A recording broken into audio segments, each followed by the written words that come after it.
Very excited to get started today. Working workshop. So welcome everyone, because it's super exciting.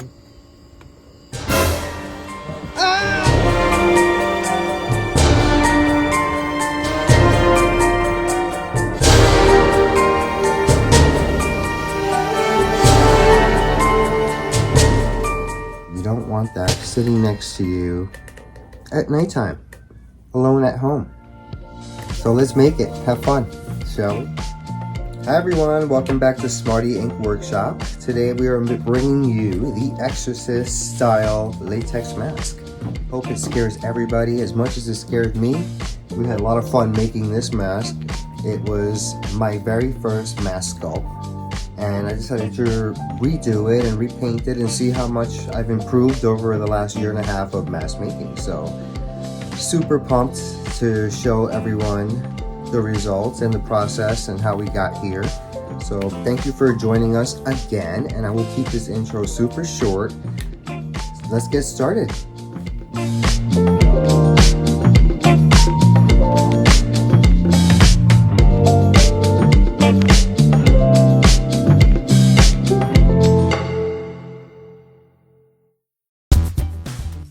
Here we have my mold of the exorcist, well, at least my version of the exorcist. And as always, we were going to use a sifter to pour our latex through here so we have no bumps and lumps in our mask. I'm going to give it a little turn, and then we will patiently wait, as always. Now, after repeating that step about 4 times in 1 hour, I pour the excess latex out of the mold, back into the container, and we're left with this. Then after it dries, we have to pull it out. So we will add some talc powder and make sure that everything is coated nicely so that it will just pull out without sticking together, because it will stick together on the inside but not on the outside.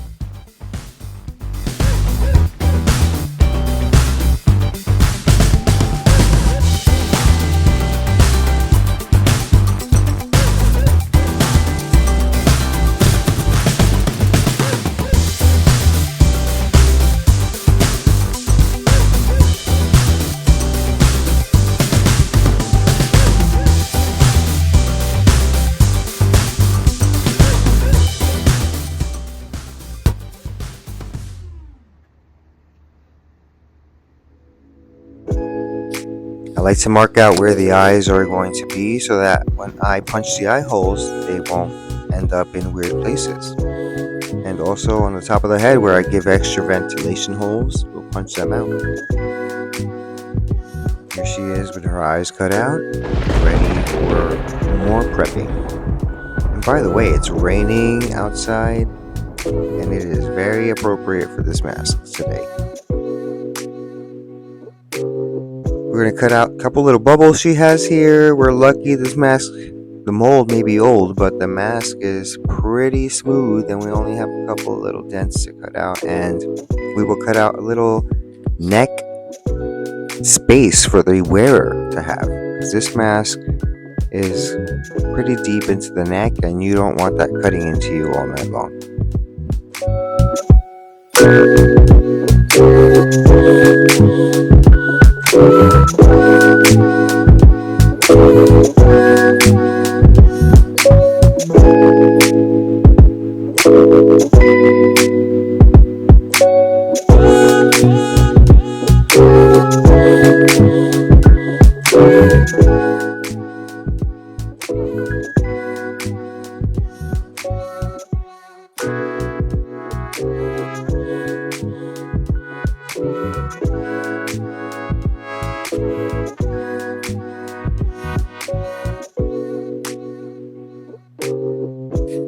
Now this mask has a significant piece of latex that needs to be cut out because her mouth is open. So you sometimes can get it nice and clean in one shot. Other times it may take you 10 tries. But today we got it nice and easy. So she's all ready for some base. So we will wipe her down. Make sure that there's no residue left from the mold. And we're going to apply the base coat by mixing a little bit of rubber cement thinner and rubber cement. And the ratio is, for me, about 1 part rubber cement and 3 to 4 parts rubber cement thinner. Thicker, some people like it a little more creamy so it doesn't drip as much down the mask. So it's up to you, I guess. This is how I do it.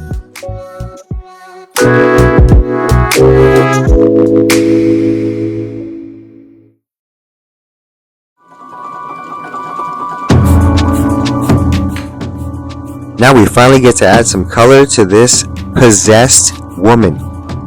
Very exciting. We were going to start off with using a little flesh tone that I made by mixing burnt sienna, a little white, and a touch of turquoise to balance things out.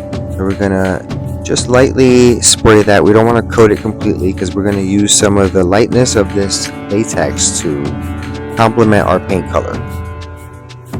Continue on here by adding a little bit of a darker shade of that skin tone onto every depressed area, including scars around the eyes, lips, under the lip, around the jawline, hairline. And that's just going to help you start to build your layers.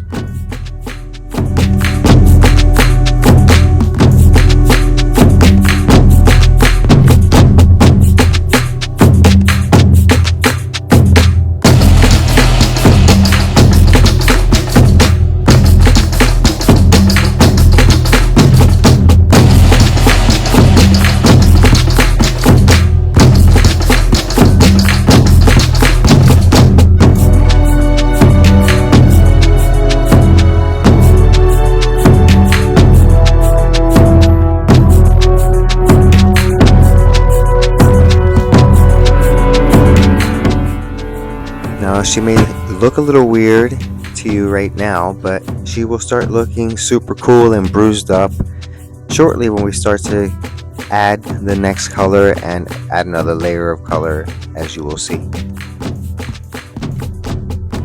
Now I'm finally adding some blue tones here, and I'm adding them in areas where there would likely be veins showing through the skin, or under the eyes where people generally have darker, more blue looking bags if possessed, or just working too hard and never sleeping.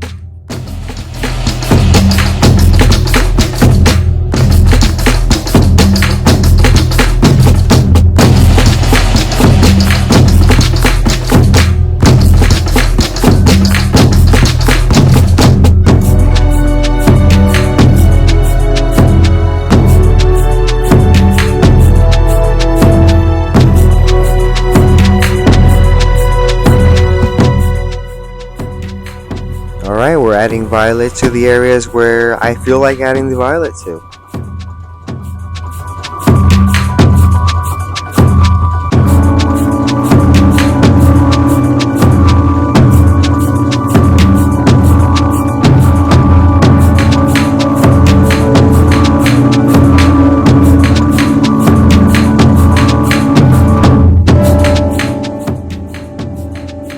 I've learned with painting masks over time that it's the layering of colors that brings the surface of skin to life when painting. As you see here, she is looking quite gross, but alive. We'll continue here by adding some more red shadowing around that scarring, and also to bring out some more bruising to find how gross she really is.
off-white is just going to emphasize a little bit of pale, ghoulish, and dead vibes in her skin.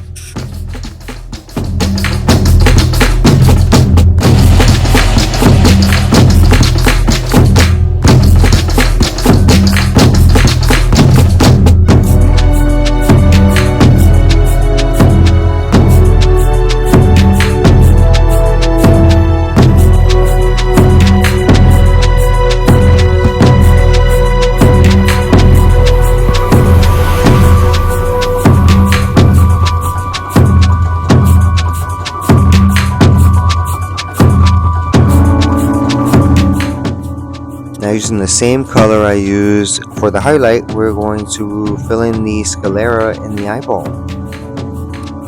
And I'm going to use the same color on the teeth as well.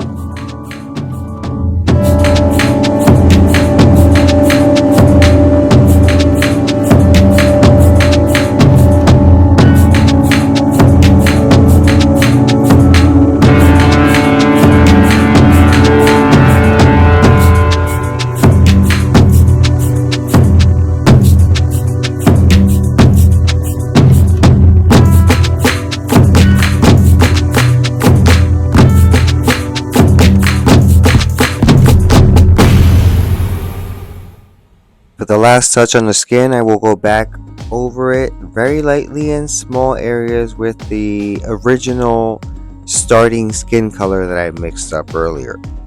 And that just balances things out, and we are ready to move on. So let's darken up these eyes here with a little pan pastel. I like using pastel, like I said before, because it is soft and blends nicely. And once you set it, you can forget it.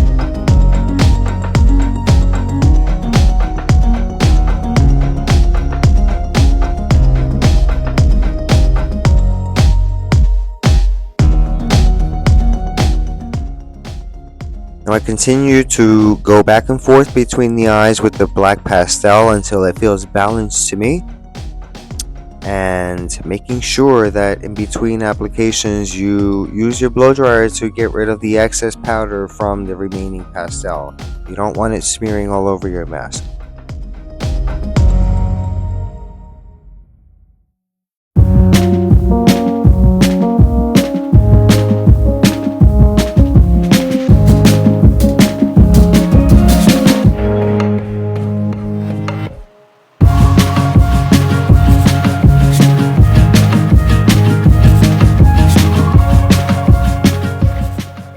As you can see here, we are using a super fine brush to fill in the inside of the scar tissue with red paint for the extra dramatic contrast.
go back and forth working on these lips using a watered down red and start to add a little blue to it just to get that super demonic possessed look.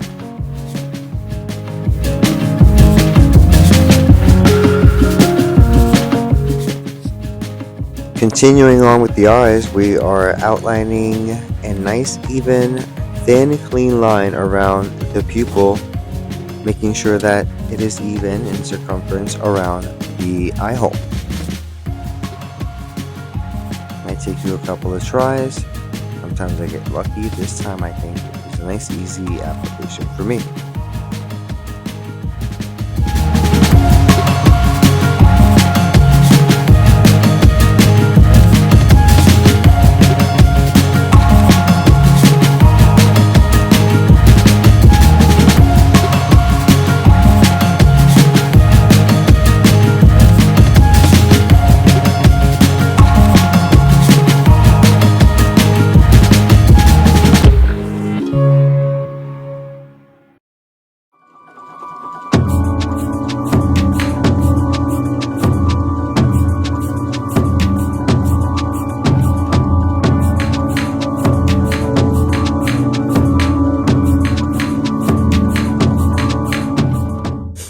Using a superfine liner brush, we will be going into that eyeball and creating superfine lines that create the texture inside the iris.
Now I'm adding a translucent fluorescent yellow into the white areas of the eyeball that I just painted in the iris. This will give you a glowing effect when you go into the UV lights or black lights and look super cool. We're going to be wrapping up this paint job with some epoxy resin to coat her eyes and give her the wet eye look. And we will apply some to the teeth as well to give her some like wet saliva realness. I chose supernatural lashes for this mask because we don't want her all glammed out, and Hollywood, she is a possessed young girl, so you can almost not see them on camera, but they are there, and they do add a sense of reality to the mask. Without it, it's just not the same. So I always apply them. They always bring my mask to life, and that's how I like it.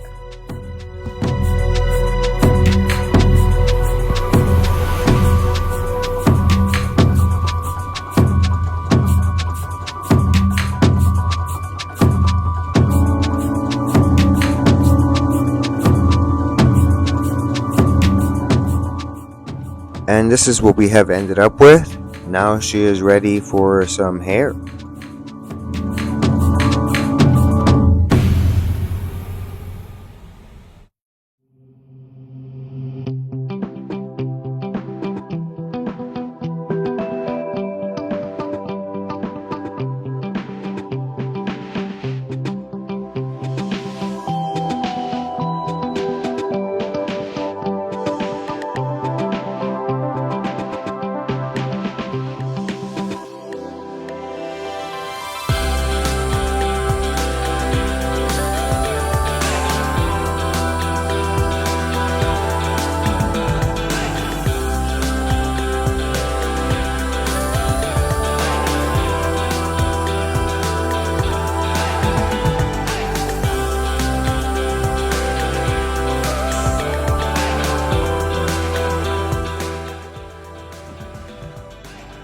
everybody, I hope that you enjoyed that making of the Exorcist mask. It was a lot of fun. Thank you so much for supporting my channel and for watching the shenanigans of mask making. I promise to bring you a lot more fun content and different things. I make a lot of different things, so we will keep going. Next time, I believe I will be sculpting a mask of the Nun. Haven't started, so if anybody has a better suggestion, please leave it in the comments, because I really love suggestions for the next sculpt or the next mask or the next 3D print. So please leave a message and please like and subscribe. Thank you so much again for being here. I appreciate all your time and patience in watching these videos. If you made it to the end, even if you're forwarded through, I totally get it. Thanks again, and I will see you very soon. So please leave a suggestion. And also, if anybody is interested in purchasing one of these masks, you can visit my Etsy shop at Smartyink/Etsy. Thanks again. Take care.